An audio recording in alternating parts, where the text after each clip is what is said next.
Hello Round Academy. I'm back again with some books that I showed you previously and some learning that you can do based around that at home. So my books are The Story of the Olympics by Richard Brassey and another book by Richard Brassey which is called The Story of the World Cup, because of course sadly this year we're going to be missing the Olympics in Japan and Euro 2020. Right, so my first book I'm going to show you is The Story of the Olympics, and I've chosen the page that is London 2012 because obviously that's our capital city, and I was lucky enough to go to the London 2012 Olympics and I watched the football, surprisingly enough, with Mr. Dummett and Evan. We went. So Richard's pages are full of lots and lots of detail, really lovely drawings, speech bubbles, facts. They're brilliant to look at, and I will show you a close-up of the page later. It also tells you in here why the history of the London Olympics. We were really lucky. We've held the Olympics 3 times now in London, and it tells you a little bit about why the mascots are named what they are. I'll come on to that later.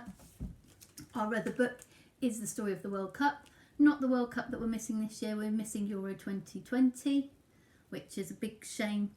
And the page that I've chosen for you, again relating to England, is the bit about pickles and the World Cup being stolen in the 1966 World Cup, which is really important to those of us who love football, because that was when England won the World Cup, the last time and the only time that England have won the World Cup. So hopefully we're going to see them lift it one day soon. Or Euro, we don't mind. So we're going to be looking at this page. Okay, so on to the Olympics first. So lots and lots of resources this time, loads of them. Please do go and have a look on the COVID home learning page at the extras bit. There will be a file ready for you with loads of resources for you to just look at, or you can print them out, or they can inspire you. Lots and lots of things this time, especially football. Went a bit mad on the football. So things you could do about the Olympics is you could have a go at designing your own Olympic mascot. So this is a resource page that is in my file, but you could just do it on paper. Okay, I've tried to do everything this time on paper, so you don't need to have any air drying clay or other bits and pieces at home. So I've designed 2, one for the Paralympics, this is the Paralympic symbol here, and one for the Olympics with the Olympic rings on the tummy. You could perhaps come up with names, you could perhaps come up with little fact cards with to go with them. It's what personality they've got, absolutely anything that you want to. I was really keen on making my characters fluffy for some reason, fluffy and cute. And they don't, if you have a look on my resource file, there's a bit about the history of the World Olympic mascots from lots and lots of countries, and they don't have to be sporty. They could just be whatever you can think of in your fabulous imaginations. So here are 2 of the Olympic mascots we've got in our house. We have lots of them from London 2012. So this is Mandeville. He was the mascot for the Paralympics. Okay, and then we have Wenlock, who was so kind of similar, little alien creatures, who was the mascot for the Olympics. And we bought him when we went to watch the football, so he's got football with him. There are lots of things you could do. You could design some new medals. Every year, the country who's hosting the World Olympics has a new medal made. There's lots of things on my resource pack about how you could do that. You could watch the opening games or closing games of the London 2012, which were amazing, and do some learning based around that. You could do some persuasive writing. Is there a sport that you would love to see in the Olympics that's not in the Olympics? Could you write a letter to Lord Sebco persuading him why it should be in there? Gaming. Is that a sport? Dance. Okay, have a think. Could you think of a new radical sport that should be included, or invent one that you think should be included? Again, have a quick look at the resource pack. There's loads and loads of lovely ideas to get you thinking. Okay, moving on to football. there's loads of things for football. I went a bit mad on the football one, as you can imagine.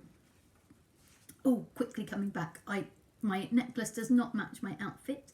This is because I made this necklace especially to wear for the Olympics, but it works out well for World Cup as well, because obviously it's the colours of the England team kit as well. So I made a red, white and blue necklace to wear to the Olympics.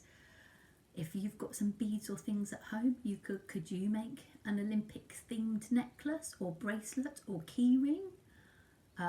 You could make it out of modelling clay. Perhaps you've got some beads lying around. Lots of people have bead kits for Christmas and things, don't they? Could you make a football one? Who knows? Could you make one that represents your sport? You could think about the colours and the shapes and the designs that you want to add into it. Okay, so that was mine. So not that I mismatched today. I wanted to show you some of the different things you can do connected to those two fabulous sporting occasions. So back to football and the World Cup. Lots and lots of things in my resource pack talking about designing your own stadium. There's an idea of a really good programme that you could try and see if you're grown up at home will let you watch. It's called Richard Hammond's Big, episode 6, series 1, and he looks around the new Tottenham Stadium in London and all the amazing science that's gone into behind that. Look at that. Maybe you can design your own world-class football stadium. History of footballs and boots, they've changed massively over the years. Could you draw a futuristic version? Lots of templates in my pack to help you do that. Hammer beads. So here are some little, I haven't made these, but people in my family have some little hammer bead footballers that you could perhaps have a go. Can you make your own footballers? Oh, we've got an England flag as well, surprisingly. Thinking about sports people and being hydrated, you can have a go at designing your own sports drink. So this is mine. It's called Opti, to go along with Optimum, being optimum in hydration and energy and speed. Mine's going to be a grape flavoured one. Lots of different bottle designs for you to choose and have a think about. You could do some research into what makes an energy drink or a sports hydration drink, and think about what kind of ingredients you would include. Can you make a healthier version? Can you make one that's suitable for children and adults? Because obviously caffeine is a big thing that we wouldn't want children or young people to be drinking. So you could perhaps have a think about that. Could you have a look on YouTube with your grown-up and find a World Cup match or a Euro match and have a go at commentating over the top of it? Could someone film you or record you doing this? Also, there are some amazing goals across the years from Euro and the World Cup. Could you have a go at recreating one of these goals in your garden if you have one? Or perhaps you could act it out with figures and models. Maybe somebody could commentate over the top of you, or you could commentate over the top of your models. Lots and lots of brilliant ideas. Do have a look. This piece of learning I'm going to show you, I'm extremely proud of. I will show you a close-up. This is my start of my story where I am retelling Pickles finding the World Cup that was stolen in 1966. Pickles the dog found it. Really interesting story. So this is it.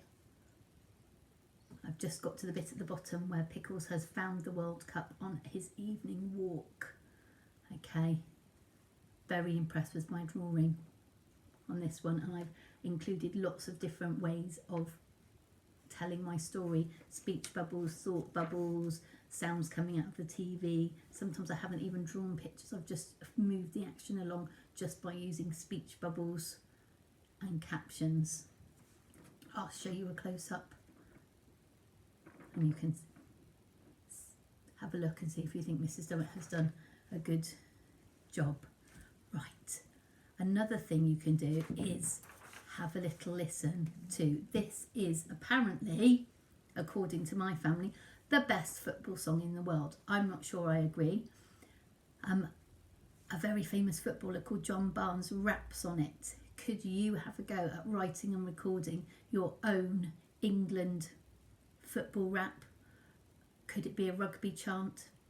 Who knows? Doesn't have to be England. Could be the team you play for. Could be your favourite team like Liverpool that you support. So I'm going to play you a little bit, have a little listen and see if you can do a better job than this.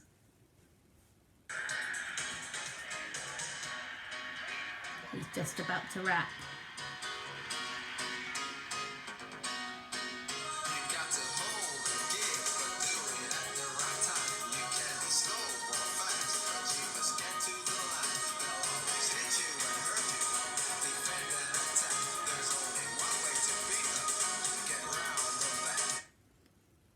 So talking all about being passionate for football and how England are going to win. Got some nice football vocab in there as well. Very popular in the Dummett household. Have a listen with your grown-up. Have a think. Can you do better than John Barnes? I think you probably can. Right, so that's all my lovely ideas for today. Just a few of them, to be honest, because there are so many in the resource pack. Please do have a little look with your grown-up and choose some of the things to do there. There are worksheets and bits and pieces for you to print out if you want to, or obviously you don't have to. There's things about the Olympic values for you to read. There's a PowerPoint on the Olympic mascots over the years for you to have a look at. Lots and lots of football ideas. Do have a look for some more ideas. This is my book for next time. I'm nearly ready, so hopefully it won't take me a week to upload this one. It's called The Suitcase and it's by Chris Naylor Ballesteros. He's the author and the illustrator, and it's very, very lovely, and I can't wait to share it with you. And I will be reading this one because it's quite nice and short. Anyway, stay safe, take care. I'll show you my close-ups in my next film of my Pickles cartoon and the 2 pages from my books. Okay, take care. I'll see you next time with The Suitcase. Bye.